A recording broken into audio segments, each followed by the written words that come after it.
안녕하세요. 류지원 변호사입니다. 협상을 학문의 수준으로 끌어올린 하버드 로스쿨에서는 협상에서 가장 기본이 되는 개념으로 요구라는 개념, 그리고 욕구라는 개념을 강조하고 있습니다. 자, 요구와 욕구, 발음은 다소 유사해 보이지만 사실은 커다란 차이가 있는데요.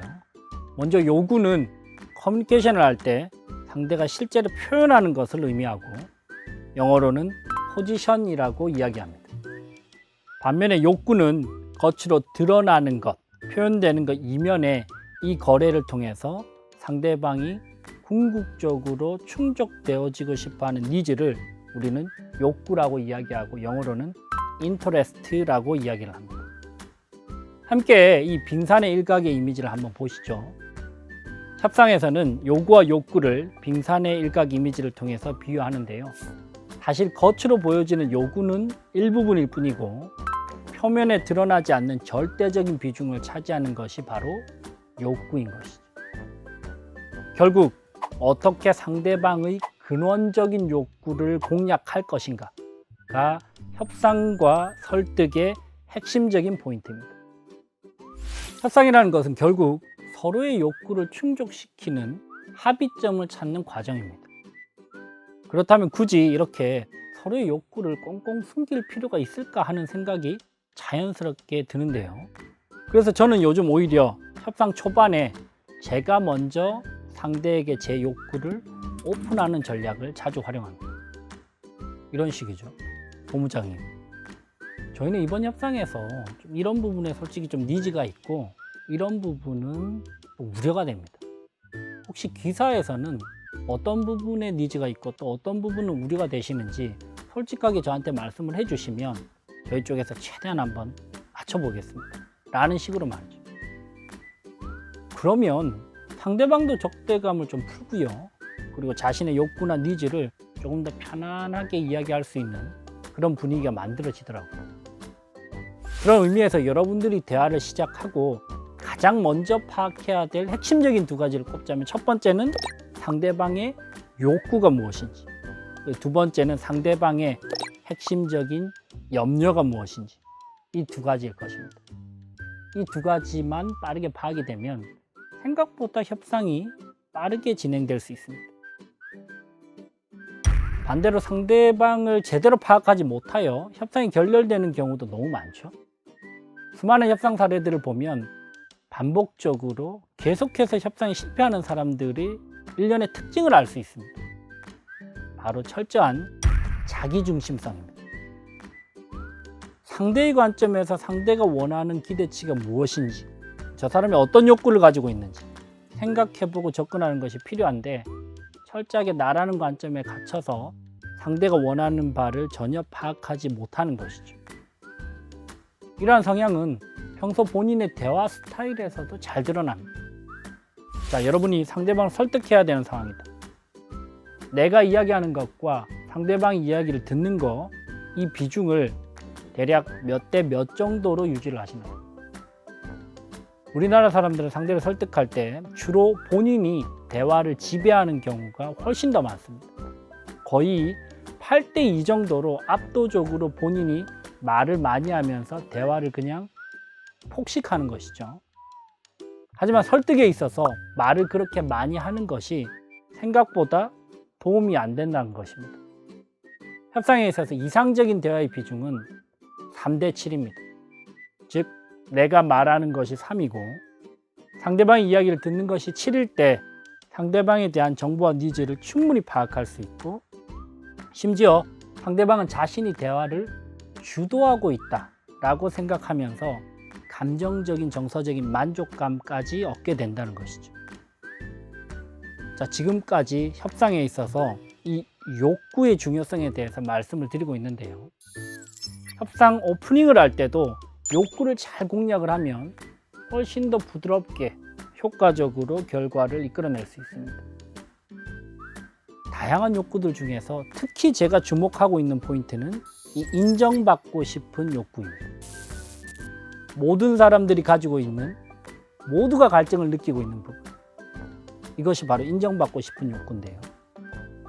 이 인정 욕구는 세 가지 특징을 가지고 있습니다. 첫째, 다른 사람만이 충족시켜 줄 수 있다. 예를 들어 식욕이다, 수면욕이다 이런 것들은 본인 스스로 충족할 수 있는데 이 인정 욕구는 타인이 충족시켜 줄 수 있기 때문에 항상 이 갈증을 느낀다는 것이죠. 두 번째는 인정 욕구를 충족시켜 주는데 별다른 비용이 들지 않습니다. 사실 말 한마디만으로도 아무런 비용 없이 상대방의 핵심적인 욕구를 충족시켜 줄 수 있고 협상의 분위기를 우호적으로 이끌어낼 수 있다는 것이죠. 마지막으로 세 번째는 상호성의 원칙이 적용된다.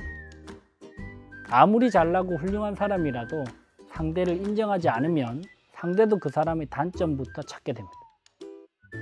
일방적인 관계는 없습니다. 기브 앤 테이크죠.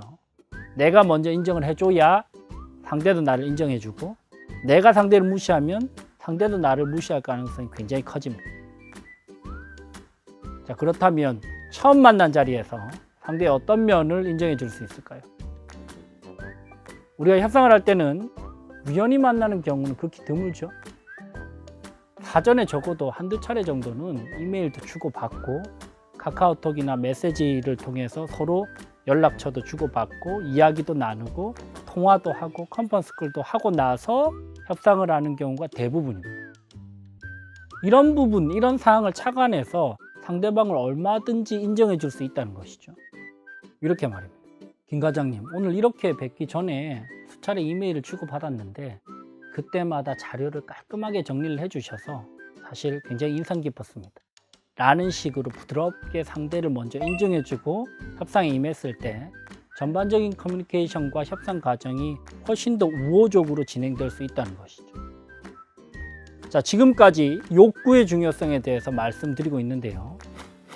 마지막으로 상대의 욕구를 충족시키려면 협상 초반에 상대방이 어떤 협상 유형을 가지고 있는지 그리고 핵심적인 욕구가 어떤 것인지를 파악하는 것이 절대적으로 도움이 될 것입니다. 협상 유형에 따라 각자 중시하는 욕구가 다르기 때문이죠. 협상학에서는 크게 4가지로 상대방의 유형을 분류합니다. 성과 주도형, 영향력 표출형, 관계 배려형, 정보 분석형 이렇게 4가지인데요. 먼저 성과 주도형은 외향적이면서도 결과 중심적입니다. 이런 사람도 주위에 많죠.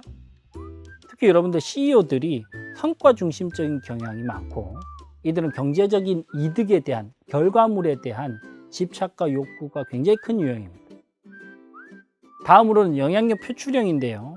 이 유형은 외향적이면서도 관계 중심적인 사람들입니다. 적극적으로 자신의 존재감을 좀 표현하고 특히 인정에 대한 욕구가 아주 강한 부류입니다.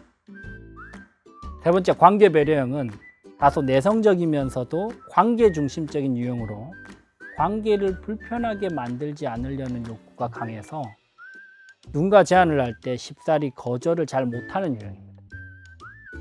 마지막으로 정보 분석형은 아주 분석적이고 수치적이고 논리적으로 접근하는 유형이죠. 자, 여러분들은 어떤 유형이신가요? 본인이 관계 중심적이라고 해서 정보 분석형인 사람들에게 관계적으로만 접근하면 설득이 안 될 겁니다. 반대로 본인이 정보 분석형이라고 해서 관계 중심적인 사람에게 수치적으로 논리적으로 차갑게 접근하면 이 역시도 안 먹힐 겁니다. 기본적으로 나는 어떤 유형인가? 그리고 협상 상대방은 어떤 유형의 협상을 해오고 있는지에 대해서 파악해보고 협상에 임해야 할 것입니다. 협상 전문가 류지연 변호사였습니다. 감사합니다.